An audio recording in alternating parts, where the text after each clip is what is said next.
तो दोस्तों इस समय ज्योति सिंह पवन सिंह का विवाद रुकने का नाम नहीं ले रहा है और इन दोनों का विवाद दिन पे दिन बढ़ते चला जा रहा है।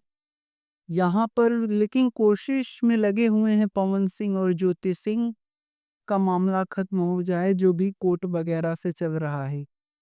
पवन सिंह और ज्योति सिंह एक साथ रहना चाहते हैं तो ठीक है, अब देखते हैं क्या होता है नहीं होता है। अगर नहीं रहना चाहते हैं तो ले देकर जो भी मामला है सब सॉर्ट आउट कर देना चाहिए, सब निपटा देना चाहिए।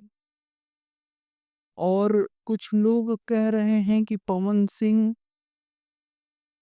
का गिरफ्तारी होना चाहिए मनी मिराज की तरह।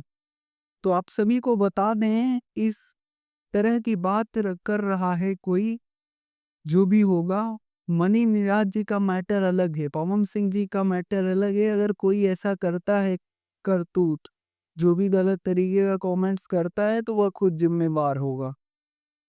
बाकी उनका कोर्ट वगैरह का मैटर है, डिवोर्स का मैटर चल रहा है और उसमें आप इंटरफेयर कर रहे हैं, पवन सिंह को ब्लेम कर रहे हैं। कौन सही है कौन गलत है सब आपको दिख रहा होगा।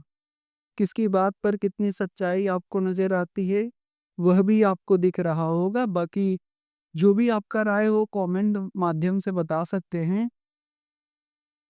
बाकी वीडियो को लाइक कर सकते हैं, चैनल को सब्सक्राइब कर सकते हैं। जी धन्यवाद।